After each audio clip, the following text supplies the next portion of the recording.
All right, we should be live now. Welcome, guys. We have the play-in special, 2 games, Cleveland, Brooklyn, Clippers, Minnesota. It's going to be nice to have some basically playoff basketball. Super excited to watch both these games. Big contest up top on Draftkings as well.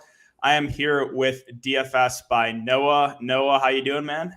Doing good. Excited to be back on the channel, talking some NBA. Excited for these playing games. Hopefully they stay close. Hopefully we get some good NBA tonight. And yeah, we'll talk through things. I'm sure game by game. We'll talk through everything. Talk about all the viable plays. It's a 2-game slate, so there's going to be guys who normally wouldn't be playing. You're probably going to have to consider on a day like this. Right, you had to some end of the bench guys you got to consider. The thing that scares me is it's the playoffs basically. So a majority of teams do tighten the rotation. So kind of the 8th, 9th guy could be out of the rotation. So you do have to factor that in. That if you play someone like that, there's a chance they get a DNP. But we'll cover that a little bit more in depth when we get into it. Anything else in general you want to bring up about just the playing games? I mean, that should be good games. We'll probably talk through what we expect the rotations to be. It's going to be tough. I don't think we've seen Minnesota in the playoffs for a while. So we don't know what their coach is going to do. They normally play 10 guys every night. So I don't think they play 10 guys in the play-in tournament and in the playoffs, but we'll see. We'll try and break it down, talk through everything and hopefully win some people some money tonight.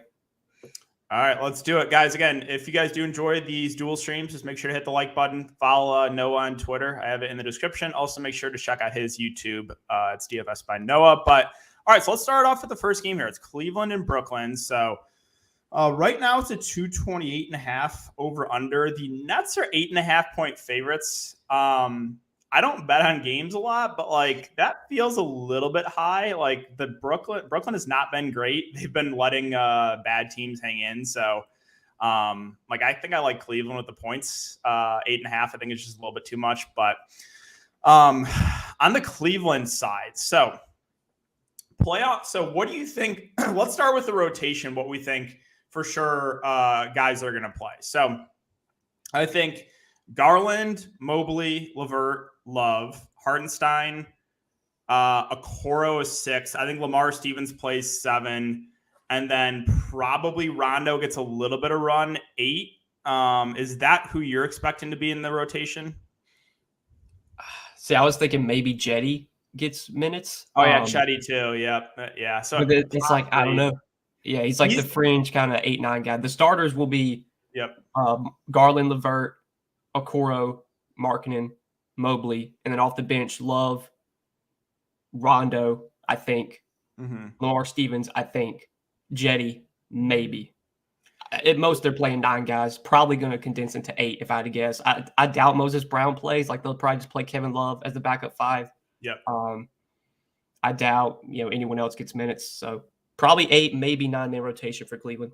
Yeah, and I think that 8th, 9th guy would be Chetty or Rondo, right? So those guys are fringe. I'm pretty sure Lamar Stevens will play just because he's a good defender. He actually played relatively well against KD, but that's the tricky part about these slates, right? Because for example, a guy like Chetty, if I knew he was going to play over 20 minutes, I would say he's a pretty good value play. I'm not sure if he's going to be even in the rotation. So, you do have to factor that in for those kind of 8th, 9th guys, but at the top end for Cleveland, so Garland's at 9.6. I expect him to play 45 minutes or so, maybe like 42 to 45 minutes. I think is a pretty fair guess.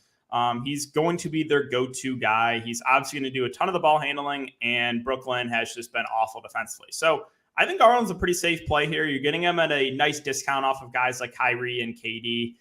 Maybe not as high of a ceiling as those guys, but I think he's just a pretty overall safe option for Cleveland. And then Mobley at 7.3.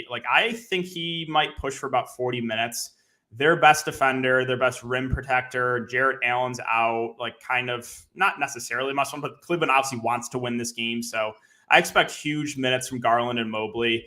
How do you like these guys in comparison to the rest of the stars on the slate? So Garland's probably second or third for me. Minutes are going to be huge.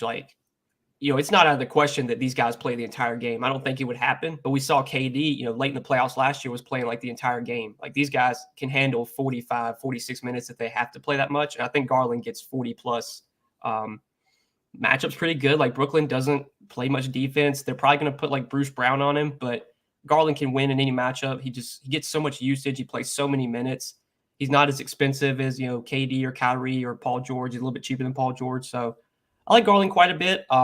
Mobley, I think, is a very solid mid-range option. If you look at this slate, like there's no value. I mean, the guys you're considering for value are like Jared Vanderbilt, backup, Nicholas Claxton. Like these are the guys you're considering for value. So this could kind of lead to more like a mid-range type slate, maybe go balance a little bit. It's going to be tough to do that because there's so many good pay-up options, but the value just sucks tonight. So I think a guy like Evan Mobley at 7-3 really stands out as like a just solid mid-range option. You're getting 36 to 40 minutes from him. He's going to be productive when he's out there. His numbers without Jared Allen are obviously really good. Defensively, I mean, Drummond, you're not going to worry about Drummond defensively. So I think it's a really good spot for Mobley. Like him quite a bit. I think him and Garland are both very, very solid plays here. Yeah, and I think you have the over on 36 fantasy points for Mobley, right? Yep. I like that as well, just because over on Prize Picks, you get 3 points for blocking a steal, and I just think Mobley is playing as many minutes as he can handle right now. So, right. And they said, I think in his that first game he came back, he played like 34 minutes, and that was like regular season game. Obviously, they won it. They were fighting for playoff position there, but 34 minutes in a regular season game. Imagine what they'll push him in a play-in game. So I think 40 minutes is pretty doable for Evan Mobley. And I think they said he was limited to 30 in that game, played 34. So I think 40 is definitely in the realm of possibilities. Now, where it gets tricky for me outside of Mobley and Garland, right? So these kind of secondary plays. So we have Karis LeVert, who I think is going to start and play like 35 minutes. He does have a ceiling. I don't love the price point on him, though. I do think he takes a backseat to Garland. Kevin Love, I mean, it's just a question of the minutes, right? And here's the thing. I don't know how many minutes he plays in this game because, you're going to see Mobley play as many minutes as he can handle. I don't think they want to play a lot of Mobley and Love together. Like, if they play, Love at the 4, he'll just get cooked defensively. So that's my only concern with Love is just, how many minutes will this guy play? If I knew he's going to play 25-plus minutes, I would like him a lot. I'm just worried about his minutes in this spot.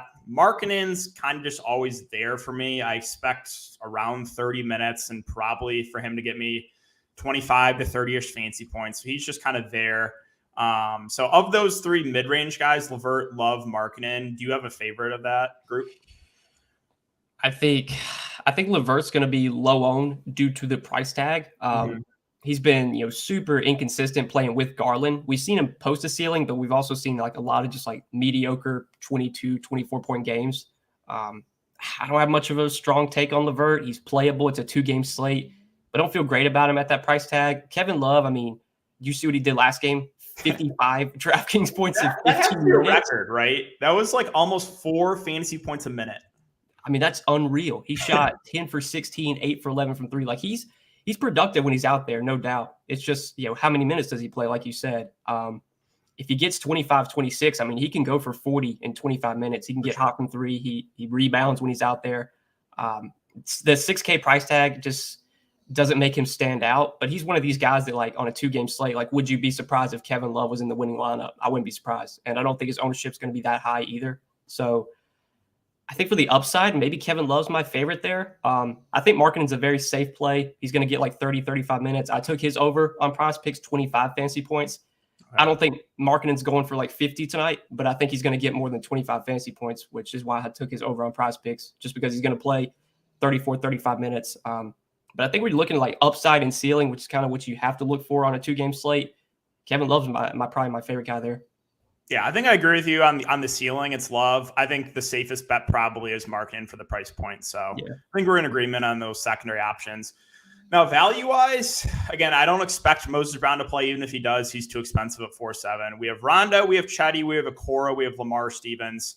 I think, the guy with the highest ceiling is Chetty. I'm just worried. I don't know for sure if he's even going to play. So there's obviously risk there. I think your safest bet of this group is Okoro, but he can still go for 5 fantasy points in 30 minutes. Yeah. I expect Lamar Stevens to be in the rotation and probably play around 20 minutes.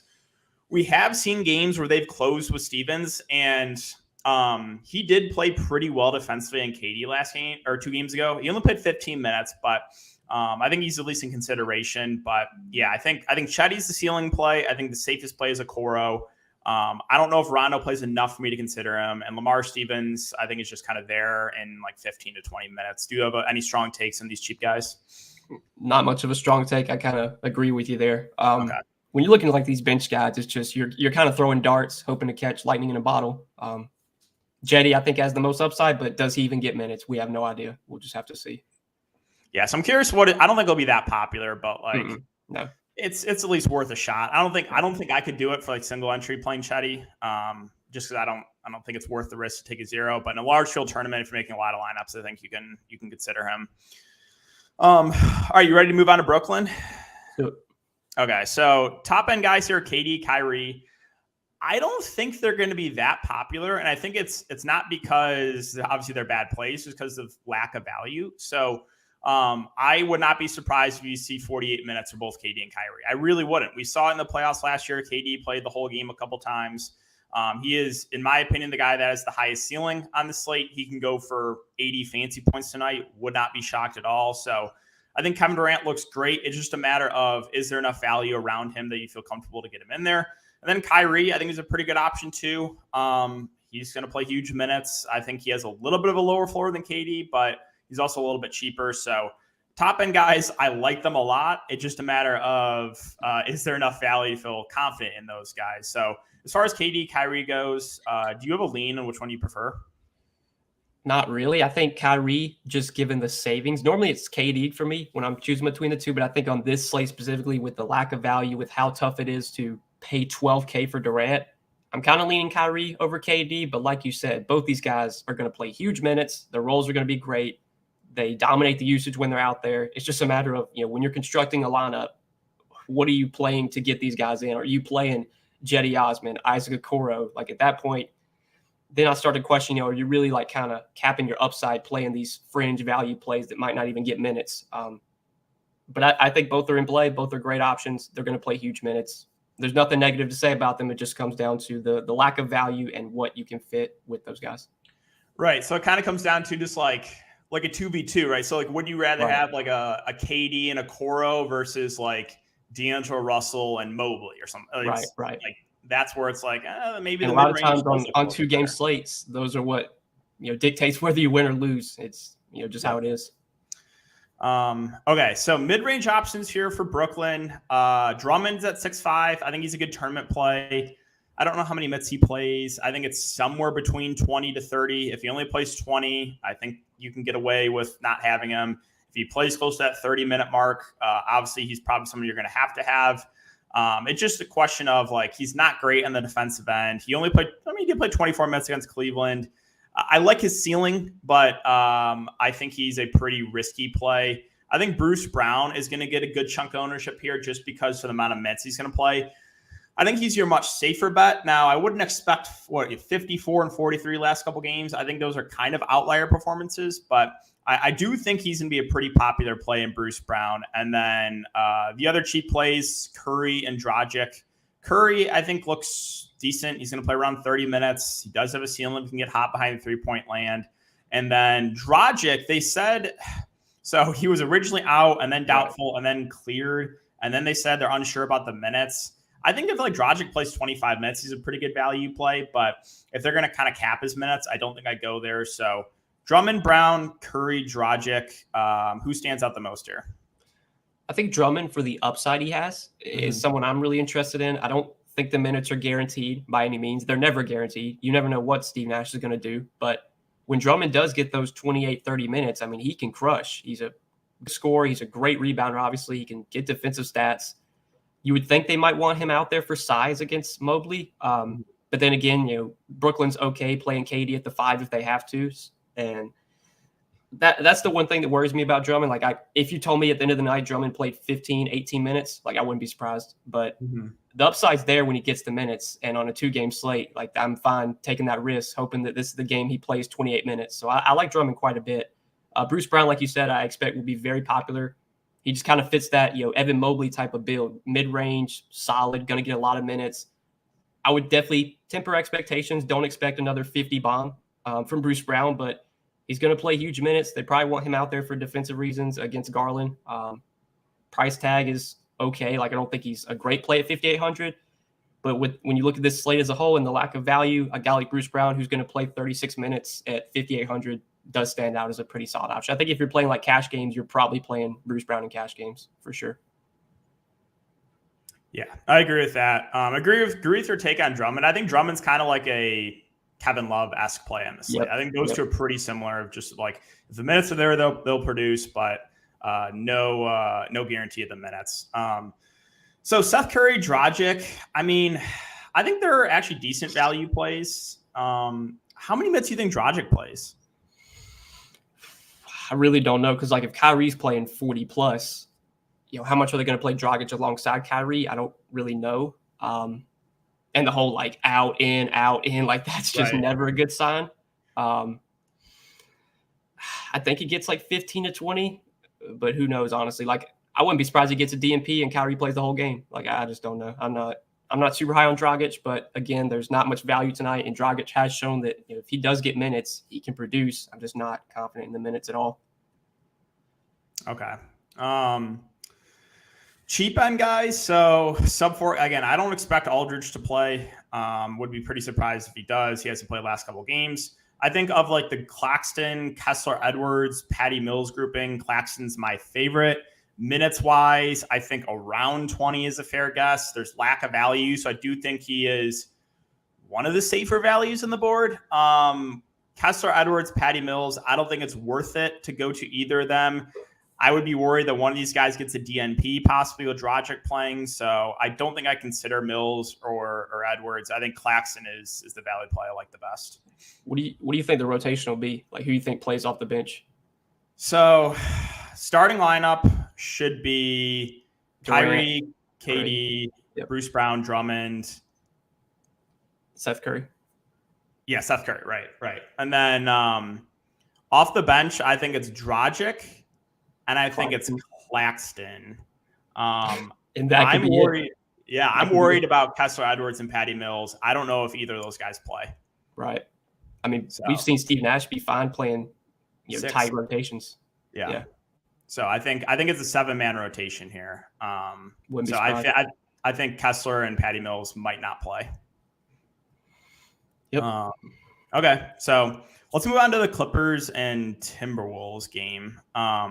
Clipper side, so Luke Kennard is out. I still expect the Clippers to run 9 guys, though. Paul George 1, Reggie 2, both centers 3 and 4, Marcus Morris 5, Powell 6, Covington 7, Mann 8, and Batum 9. So I think 9 guys play here. I think Paul George stands out as a pretty good spend up. They've capped his minutes so far in the regular season, but this is a different story, right? It's the plan. So I think he plays closer to that 40-minute mark. It's a good spot. He is clearly their go-to guy, and in my opinion, underpriced. I really, really like Paul George. He's one of my favorite spend ups in the board. What's your thoughts on him? Yeah, he played 34 minutes in that game against Sacramento, and now in the postseason, he should be fine to play just as much as these other guys, 48 or not 48, but 38 to 40. I expect huge minutes for Paul George. Role should be really good. Minnesota's been leads the league in pace this season, so big time pace up spot for the Clippers. It's so tough. I mean, you have these KD, Kyrie, Paul George, Cat, Garland. Like, how can you decipher between these 5 guys? I mean, they're all great options. Paul George probably right up there with like Garland for me, kind of 1A, 1B. He's obviously a great play. It's just a matter of what can you fit around him? What kind of value can you find? Right. It's nice he's shooting guard eligible too. I feel shooting guard is usually a relatively weak position too. So it would have been nice to have that small forward eligibility too. But yeah, I think he stands out as one of the better spend ups. Now, the other Clippers are where it gets tricky here for me. I think Zubac and Hartenstein somewhat split, or basically almost fully split the center minutes. I think they could go small though. That's my concern. Like, they could throw like a Morris at Cat or like close the Covington at the 5. So I don't know if we get the full 48 minutes from Zubac and Hartenstein. Both guys are productive, but they're both kind of just like price right for me. So I'm just like indifferent on them. Reggie is one where high ceiling, low floor. I mean, he's shown that he can still have pretty good games with Paul George playing, but he also shown this type of floor. So he's kind of the boom or bust play for me. Just looking at his box score, like the last 10 games, he's all over the place. But like you said, up-tempo game. Obviously, he does have a ceiling. So with Reggie and the two bigs, anything that stand out there? I mean, Reggie, but God, like his minutes have just been so tough to predict this year. He'll play 40 one game, he'll play 20 another game. You never know what Ty Lue's going to do with this rotation. Like if you told me the closing lineup was Paul George, Hartenstein, Norman Powell, Covington, Terrence Mann, like I wouldn't be surprised. Like Ty Lue just plays whoever's playing well. I expect huge minutes for Paul George. He's going to be out there, but when it comes to these rest of these guys, it's just a wild card, man. Like I really don't know. I think Norman Powell, we'll get to him in a second. Like I think he might be my favorite Clipper outside of PG, especially with Luke Kennard out. I think that helps to secure his minutes. But yeah, I mean, I don't have much of a preference when it comes to Jackson, Zubac, Hartenstein. They're solid. They're fine. None of them stand out, though, to me. I think there's just enough downside at their price tags to where they're not really great options. Yeah, you brought it, like you made the perfect point. Outside of Paul George, I don't know who's going to be in the closing lineup. They could literally, any one of these guys could be on the bench for the closing lineup. Like there's no guarantee Reggie closes. There's no guarantee they have one of the centers out there. There's no guarantee Morris or Powell or Covington closes. I would think the guy that has the best chance to close outside of Paul George is probably Reggie, Norman Powell, and Marcus Morris, but there is just no guarantee. You could very easily see Mann in the closing lineup. You could see Batum. So that's the really tough part is this grouping of Morris, Powell, Covington, Mann, and Batum. I do agree. I think you said Powell was your favorite bet. I think he has the highest ceiling. They've kind of capped his minutes a bit, but if he plays like 30 plus minutes, I think he is the guy that looks the best. But like, if you told me like you really liked Mann or you really like Batum, I think that's totally fine. Just kind of putting these guys in a group and like fingers crossed that whoever you pick is in the closing lineup. Right. I really don't have a super strong take on any of these guys. Like I said, I think Norman Powell, just with the increase in potential minutes he should get without Luke Kennard, getting that usage off the bench, he's been really productive with the Clippers in the minutes he's played. Obviously, in those two games since he came back, he played like 22 and 24 minutes, but now we're into the play-in tournament, the playoffs. Like these guys are going to play more than what they were playing during the regular season. So I think we get like 26, 28 from Norman Powell. His usage should be really good, playing with that second unit a lot. He might be my favorite Clipper outside of PG. Like you said, like after that, it's just you're throwing darts. I mean, who knows how many minutes these guys play? If you told me Reggie Jackson played 40 minutes, wouldn't be surprised. If you told me Reggie Jackson played 22 minutes, wouldn't be surprised. It's just you don't know. You just don't know. It's a tough one. That's a tricky part when the Clippers have been fully healthy. It's just like minutes are not secure. So someone said like Mann isn't closing. Well, yeah, I think more often than not, Terrence Mann's not closing. But I would not be if Reggie Jackson struggles, Terrence Mann could definitely be in the closing lineup. It's just one of those things where you just don't know. So tricky team here, and it's not like anyone's super cheap. Like Batum is the cheapest guy, and that should be in the rotation at 4.3. But yeah, there's definitely like some risk with some of these mid-range guys because if they only play like 20 minutes, like if Marcus Morris struggles from the field, only plays 20 minutes, and you play him, you're dead. You're dead at the slate. Okay, so let's finish up with Minnesota. So I don't know about you, but this is my favorite team to target. I think the price points look the best on these guys. Now, minutes-wise, production-wise, it's going to be the big three, Cat, Edwards, and D'Angelo Russell. I think all three play about 40 minutes. They've really taken it easy on D'Lo for a majority of the season, but I think in this spot, you might see close to 40 minutes from him. So I think he looks really solid. Anthony Edwards obviously has a ceiling, and I think plays like 40 minutes. He looks pretty good. And I think Cat is in the best spot against those Clippers bigs, and I think has the highest ceiling. So I think you get close to 40 minutes from all three of the main Minnesota guys. And I like all three. The issue is trying to differentiate who I like the best. That's where I'm struggling with. So big three wise, do you have any leans on who you prefer?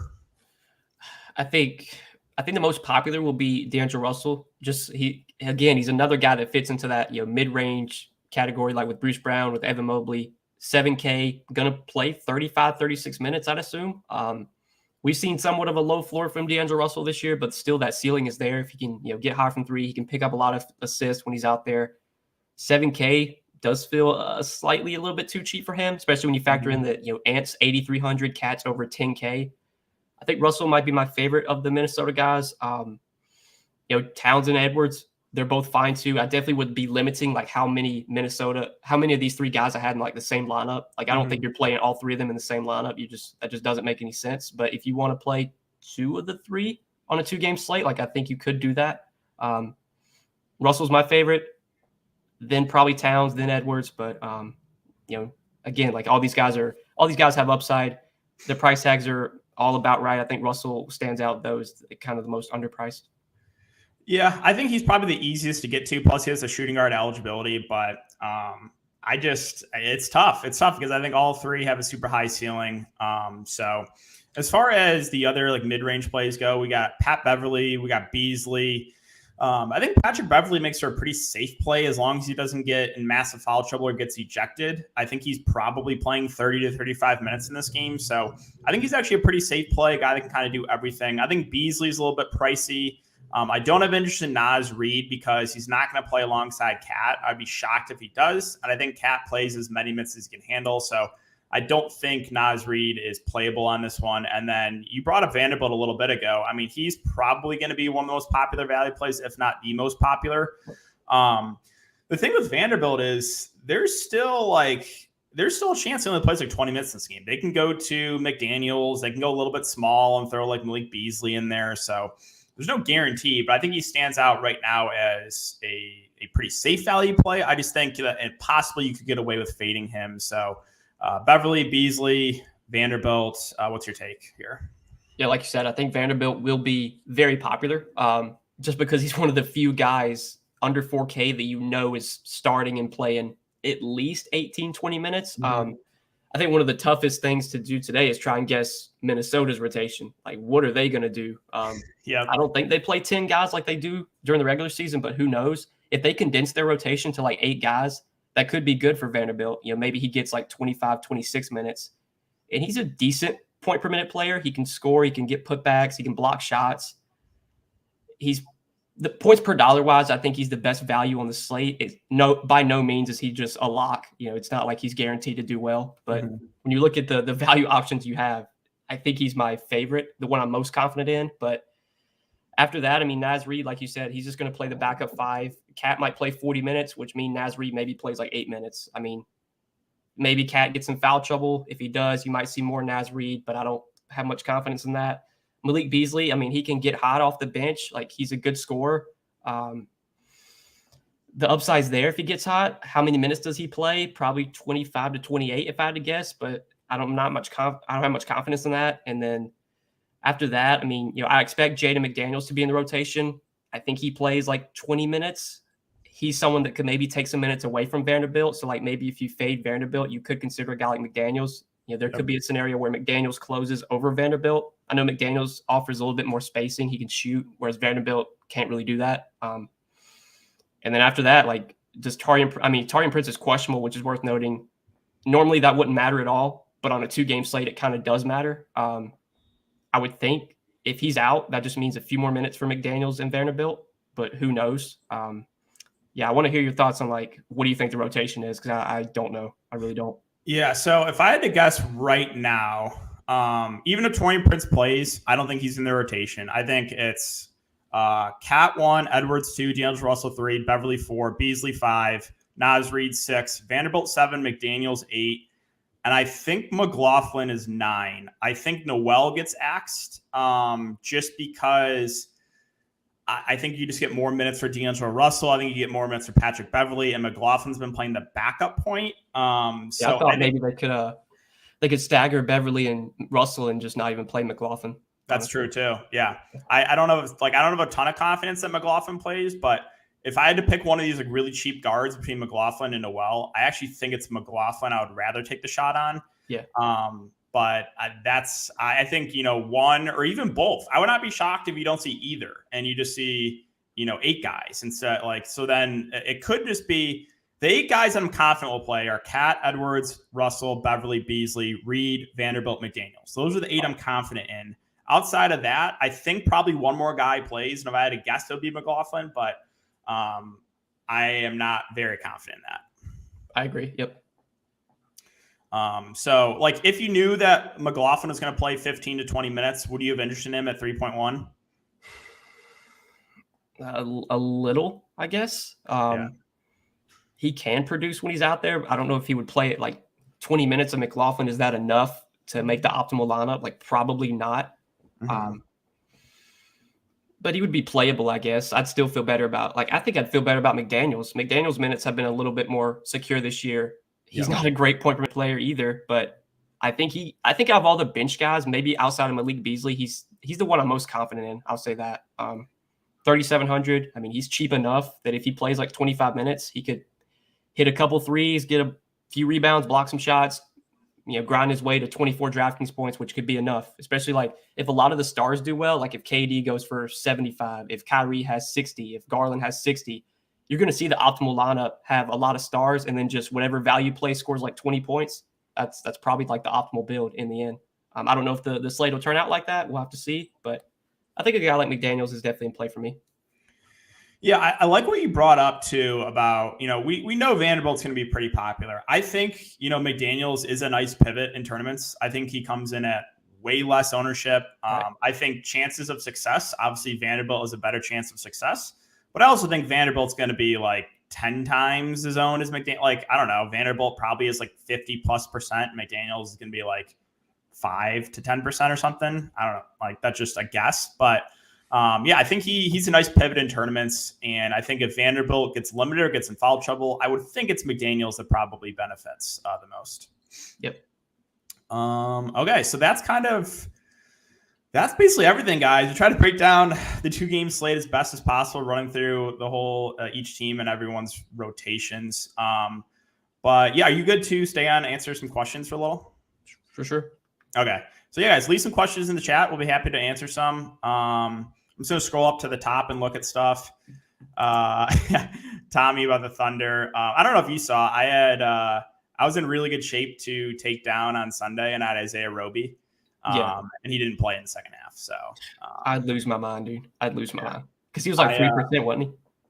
Yeah, he was 3%. He was on pace for 50+, and they ran a 5-man rotation. So they sat him just because he played too well. The thing was, though, it was like a 20-point game at half. So there's just no point. There's no point of resting him. It's so much pain. So he got in foul trouble previous slates where I played him low ownership, and just all pain there. Let's see. All right. So good question. Who do you think has more assists, Kyrie or Garland? I would lean Garland, but I think it's pretty close. I'd say, Garland. I think Garland actually leads the league or second in the league in potential assists this season. He's crazy, dropping a ton of dimes. Yep, I think I recommended taking his over on assists in this game He had 3 or I think he had 3 assists. So yep, I feel you.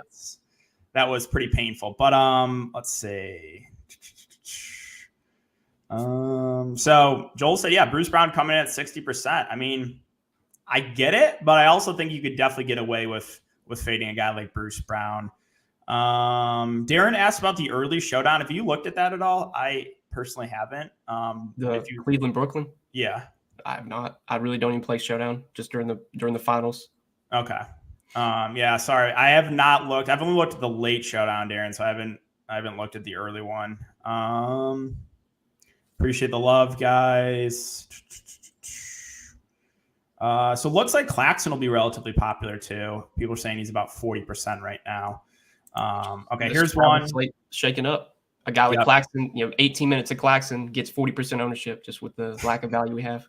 Those are the playoff slates we got. So Kyrie and I think that's Love or Garland and Drummond for you. Give me Garland and Drummond. Okay. I think it just comes down to who gets more minutes between Love and Drummond. So that's a tough one for me. Someone said in the camp that Drummond and Claxton will split minutes because even if the Nets really need to win, it's not like Drummond is even getting big. Okay.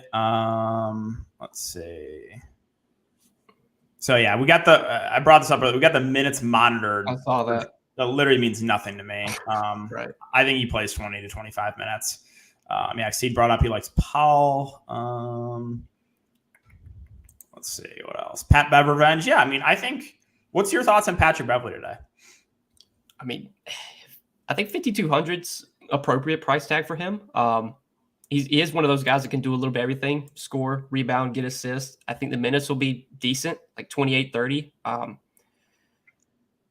I kind of question the ceiling for Patrick Beverley, but if he gets like 28, 30 DraftKings points at his price tag, there's a path to him making the optimal lineup, especially because, there's not a ton of guys that stand out as like glaring plays. I mean, there's some guys we talked about that are definitely a little bit too cheap. But Beverley at 5,200, I'm fine with. I don't have an issue going there. Okay. Someone brought up Dragic versus Claxton. I think this is a good question because I think Claxton gets more ownership, but I would not be opposed to going to a lower owned Dragic. So for me, I actually think it's Dragic in tournaments. Yeah. I mean, that's purely ownership for me. If Claxton's 40% and Dragic is 10, I just play Dragic. I mean, I think they project pretty closely. They probably play similar minutes. Dragic might play a few more minutes. Yeah, I would take Dragic there too. Okay. What about Drummond and Vanderbilt versus Zubac and Curry? I'd say Drummond and Vanderbilt. That was my lineup. Yep, same here. And I don't know what to make the minutes for Zubac. I think, between Zubac and Drummond, I just think Drummond's the better point per minute guy. So would rather go there. And I think Vanderbilt is a little bit safer. Someone said 5 nets too many. Yes, I think that is too many on the slate. Usually 5 players from one team is always too many, unless it's like a scenario when you have like only 6 active players or something. Yep. Kessler Edwards. So I'm not sure if he plays. Even if he does, I don't think he plays enough to be in consideration. Yeah. Let's see. Yeah, someone else asked Dragic versus Claxton. In my opinion, no. I would not play Reggie Jackson in cash. No. I think outside of Paul George, it's hard to trust minutes for a lot of the Clippers. I think for cash, you're starting with like Mobley, Bruce Brown, maybe D'Angelo Russell, and kind of figuring out the rest. I'll be honest, if that was me for cash. Okay. So yeah, Man versus Beverly. I'm much more confident in minutes for Beverly. Yep, for sure. Rondo or Claxton, 2 guys that I think we both agree are fringe in or out of their rotation. I would rather roll the dice on Osman and hope he plays like 20 minutes, but I think there's a chance both these guys don't play. I mean, that's literally take a coin, flip it, whatever side it lands on, pick, because I literally no preference there. Maybe Osman, I'd lean aside. Okay. Okoro, I mean, he's one of the safer value plays, the fact of the minutes, but he's kind of just there. Like of all the cheap guys, he's getting decent minutes, but like 30 minutes from Isaac Okoro doesn't mean anything. It could be equal 5 DraftKings points. So he's going to be out there. It doesn't matter will he produce.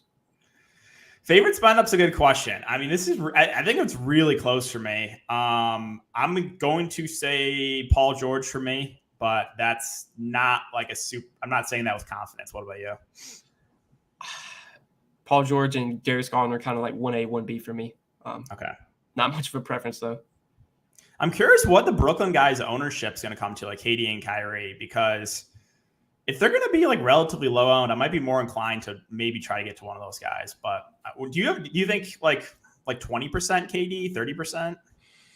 If I had to guess, I would think so. I think maybe in the higher stakes, maybe gets a little bit more ownership. But yeah, 12K is just tough to get to, man. It's like if you run any sort of projections and spit out like Kevin Durant lineups, like you would have to like look at the lineups that you're playing. It's like, oh my God, I have Isaac Okoro and Cedi Osman, and it's like I don't want to play this lineup. Right.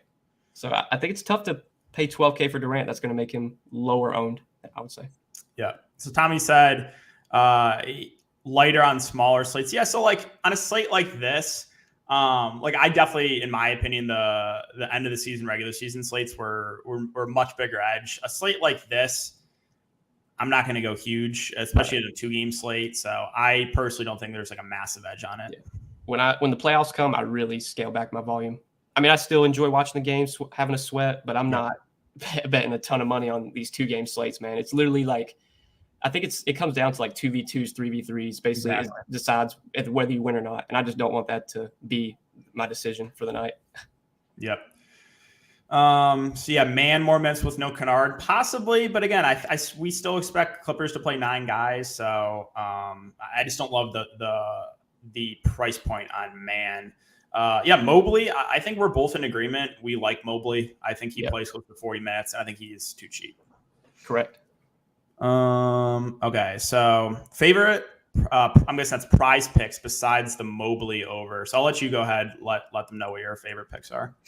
So let me pull it up. I was on Norman Powell's points. It was 14.5. I don't know if the line has moved at all. I know he's hitting 5 straight games, so a lot of times that can kind of shift the line. But it's still at 14.5. Last 2 games since he came back from injury, 24 and 20 points. Like I said earlier, I think he plays more minutes with Kennard out. I think he's going to get a lot of usage off the bench. 15 points is something he's hit in 5 straight games, like I said. So over 14.5 points for Norman Powell. That's one of my favorite plays that popped up that I like quite a bit. Nice. Yeah, I can definitely get down with that one. 2 other ones I like. I like the over on D'Angelo Russell at 34 fantasy points, and just because I think he gets that minutes bump. And then I like the over on Paul George, 48 fantasy points. You also get the 3 points for a steal, and Paul George is a guy that averages like 2 to 3 steals a game. So those are the 2 other ones that I like. So, some brought up a path to Dragic. Yeah, I mean, I think Dragic is a decent option here. DK Noah channel. Appreciate it, guys. Okay, so Dave asked best value. So who do you think is the best value disregarding ownership? Vanderbilt. Yep, I think I agree there. Let's see. Yeah, so Kevin Love, it just comes down to the minutes, right? It just comes down to the minutes. He could play 15, could play 25 plus. It kind of depends how the game goes and if he plays well, but he's like Kevin Love is going to get cooked defensively when he's out there. Yeah. So I just don't know how much Cleveland wants to play him and Mobley together. That's my worry with minutes for him. Beasley versus Curry for you. I think Curry's probably the safer play just because that he's getting like 30 minutes. Both guys are kind of similar. Like in order for Beasley and Curry to hit their ceiling, they have to like get hot from 3. I would lean Curry just because I think the minutes are a little bit more secure, but not a strong take there, definitely. Yeah, it kind of comes down to who hits their shots. I think Curry plays a little bit more, so he probably is your slightly safer bet. I do think he gets more ownership, though. Some of the 2-day slates, I do remember those. Those are good times. Beginning of the season, Harrison Barnes or bubble TJ Warren. That's a good one. Do you notice this trend of Harrison Barnes whenever he starts the year? He goes for like a month of averaging like 45 fantasy points and then just goes back to being awful. Right. I think that might just be like the age or something. The age is getting to him. I don't get it. Yeah. And obviously Warren in the bubble was unbelievable. I remember I want to say like he got to like 8K at one point and like I was just fading him every slate and just fucking losing money every slate. It was brutal. They were like, what is going on here? At 8K and people just kept playing him and he just kept crushing. I remember I played SGA so much in the bubble and he was awful. Like he just let me down every time for the Thunder. So that was no fun. Thoughts on Marcus Morris? I think I'm indifferent on him. I think more often than not he plays low 30s minutes, but he's kind of just in that grouping of Clippers wings for me. Yeah. All right. Reggie versus Karis LeVert. I think the minutes are more secure for LeVert. I think the ceiling is higher for Reggie because I think if Reggie gets like those 38, 40 minutes, we know Reggie can produce when he's out there. So that comes down to like, I don't know, if you're playing like cash or GPP, if you're playing tournaments, I would take the upside on Reggie. I agree. I just think the ceiling is a little bit higher on Reggie. I think LeVert takes a little bit of a backseat, but I do think he plays more. Man versus Morris, I think I lean Morris. I'm just a little bit more confident in his minutes. Yeah, I would go Morris as well. All right, let's wrap it up here. Last question. So D'Angelo Russell or Anthony Edwards, regardless of price? Well, regardless of price, I would probably take Ant.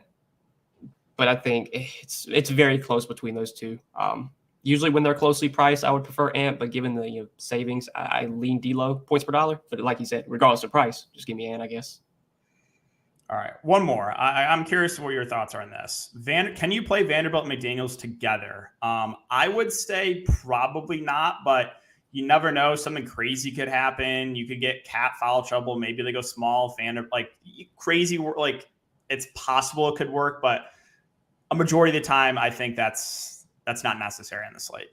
Yeah, I would say so as well. Don't know how much those guys have played alongside each other this year. Mm-hmm. I don't really know. I want to say like McDaniels is just his straight backup, but who knows? Yep. I don't think they played a ton together, but all right. I think that's going to wrap it up, guys.